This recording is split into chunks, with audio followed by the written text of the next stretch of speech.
On behalf of the citizens of the Commonwealth of Massachusetts, I would like to formally welcome everyone who's come to this conference from our neighboring and other states. We're delighted to have you.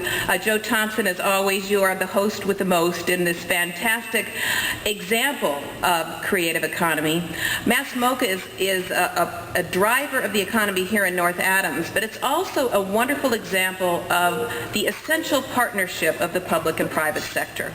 I know in this room we have people representing small businesses, entrepreneurs, working artists, nonprofits, and I'm from the state.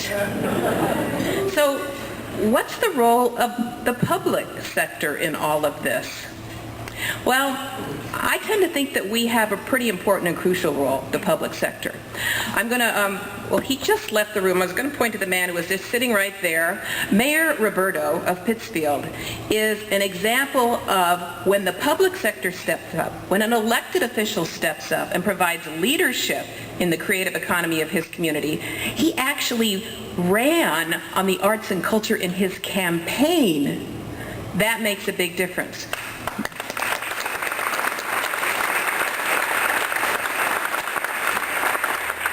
And when we have elected representatives who come all the way from Beacon Hill to be here today, and I know that you were approached probably maybe once or twice during the campaign to talk about the role of arts and culture here in the Berkshires. That makes a difference. Yes, and thank you for coming. So, the public sector is an important partner for a couple of very important reasons. Number one, we act on behalf of the citizens who fund us, and through that we are able to be investors in your work. We give co-ownership in your work to the citizens of our communities. And through that, we ensure that there is public value in everything you do.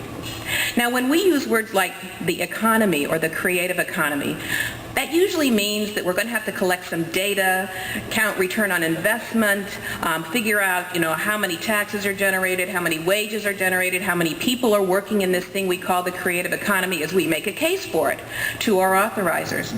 But how do you count public value? Well, guess what? We've just discovered a way. Thanks to the Cultural Data Project, which is in full force here in Massachusetts, and some of my neighboring New England states will soon be on board. So I'm going to tell you just a brief story, and I am going to introduce you in just a minute.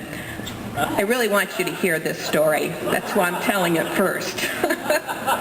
So those of you in Massachusetts know that every other year we have a major event at the State House called the Commonwealth Awards. Nancy Fitzpatrick was a recipient this year. And this is where we honor the best that we have in Massachusetts in arts and culture. And we were delighted that the governor of Massachusetts came and spoke at our awards this year. And at the end of his remarks, and by the way, he is a true advocate for this work, he did look out across the field and he said, and I'd really like to encourage you to think of new ways to reach out and be more accessible to the underserved, something that he has a heartfelt feeling for. And I thought, I guess I haven't done a very good job of explaining to the governor all the ways that our cultural nonprofits are serving the underserved. Well, as it happened, I had a meeting set up with the governor for the following week. So I thought, I need some data. I need some numbers. So I went back to the office and I put a little dipstick in our Cultural Data Project data. Now, little quiz. In 1 year, we had 300 Massachusetts organizations submit data into the Cultural Data Project. 300 organizations in 1 year. And so I asked the Cultural Data Project, how many free admissions did these organizations provide the citizens of the Commonwealth in 1 year? The aggregate number, how many in 1 year? You're thinking of a number. Guesses? 500,000.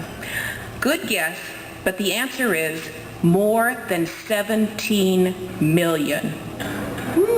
More than 17 million free admissions to the citizens of the Commonwealth.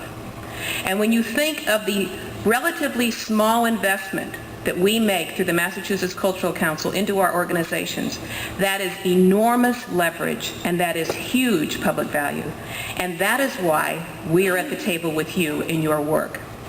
We are also fortunate that we have a partner at the federal level, and that is the National Endowment for the Arts, which has invested literally millions of dollars through our state agencies, our state arts agencies, and directly to artists and arts organizations in the New England states.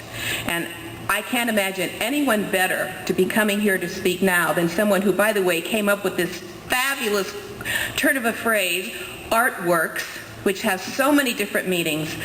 But I am honored and humbled to be here to introduce Rocco Landesman from the National Endowment for the Arts.